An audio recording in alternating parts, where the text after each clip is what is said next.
Hello, my dear friends.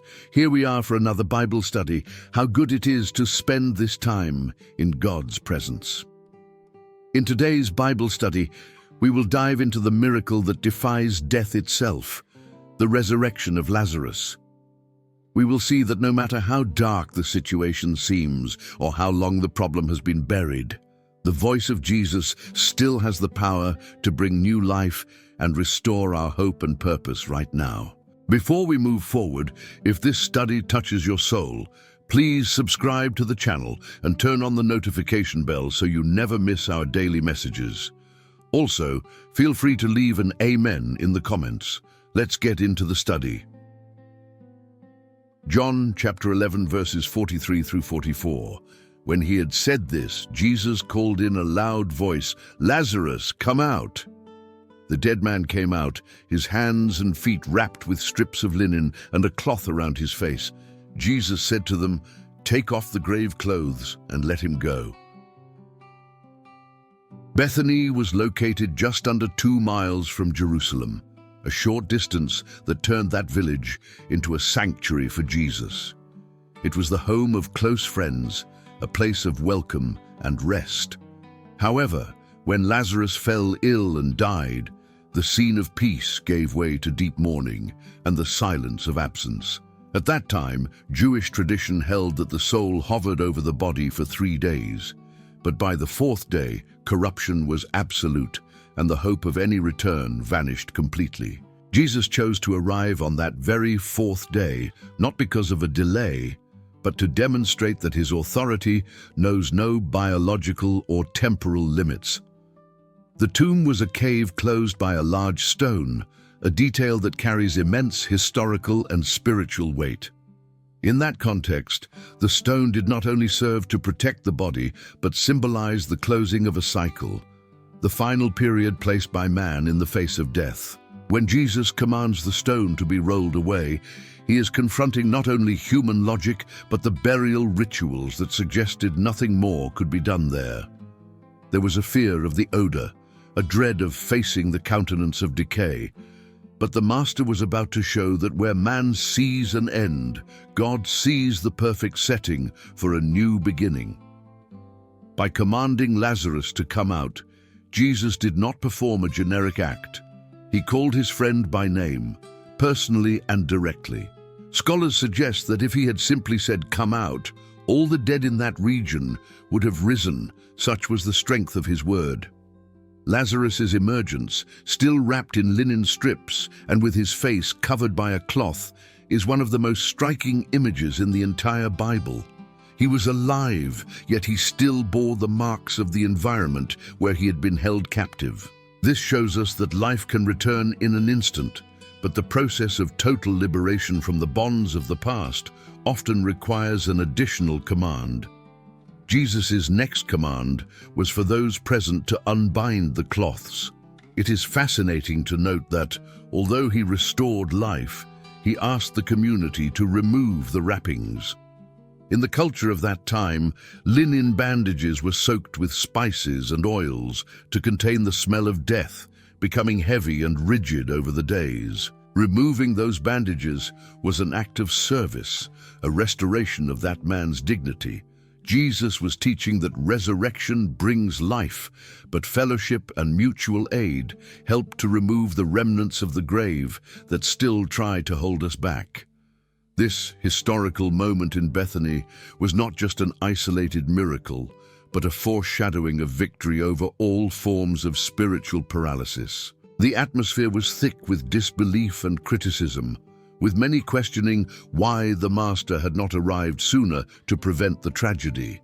However, the glory of God was manifested precisely in what appeared to be an utter failure. The lesson for us is that the voice that echoed in that cave continues to resonate today, summoning everything that is dormant or forgotten within us to stand up and walk in the light of day. Now I invite you to close your eyes and prepare your heart for a moment of deep connection. Let us leave behind questions about timing and doubts about what seems lost. Just as in Bethany, the divine presence is here to roll away the stones and call our names. Let us lift our thoughts and make room for that same life to reach us now, as we begin a prayer of surrender and renewal of all our strength before the one who calls us out of the darkness. Lord of life and eternity, we place ourselves before your presence with surrendered hearts and souls, thirsty for your renewal. Just as you stood in Bethany before that cave which seemed to be the end of all things, we ask that you stand now before the areas of our lives that seem to have no way out. You know every stone that has been placed in our path, every obstacle that tries to hide our vision, and every situation that makes us believe the time for a solution has already passed. Remove from us the weight of discouragement and the disbelief that prevents us from seeing the glory that emanates from your sovereign will. At this moment, we cry out for your voice, which is gentle yet capable of shaking the structures of the impossible, to echo deep within our being. Call us by name, just as you called Lazarus, and awaken in us the strength that was dormant due to pain or waiting. May your call be louder than the noise of our worries and stronger than the silence of abandonment. May we hear your invitation to step out of the darkness and walk toward the clarity of your grace, feeling that every step taken toward you is a step toward the restoration of our true identity. We also ask that you help us remove the bandages that still bind us. Unbind the knots of the past, the chains of guilt, and the garments of mourning that try to convince us that we belong to the grave. May your Spirit surround us with a peace that surpasses all understanding, enabling us to live with dignity and joy. As we leave this moment of prayer, may we be like the one who saw death conquered by life, ready to witness that your love is the source of our entire existence. May our walk be steady and guided by the certainty that we are never alone. Amen. We conclude this Bible study with this message of deep renewal and practical hope for your daily life. Looking at the story of Lazarus, we realize that resurrection is not just an event we look forward to in the future, but a reality we can experience now, in the management of our emotions and our daily actions. Being called out means you no longer need to carry the weight of what has already died in your life. Those projects that were left behind or the dreams you shelved for fear of failure are hearing the same command today that Lazarus heard. The life that God breathes upon you demands movement and the courage to leave the comfort of the familiar, even if that familiar is an environment of limitation. As your mentor on this spiritual journey, I invite you to identify the bandages that still try to restrict your steps. Sometimes the bandages are negative words we heard in the past, or perhaps they are habits that no longer align with who you wish to become. The divine invitation is clear. It is not enough to just be alive. You must be free.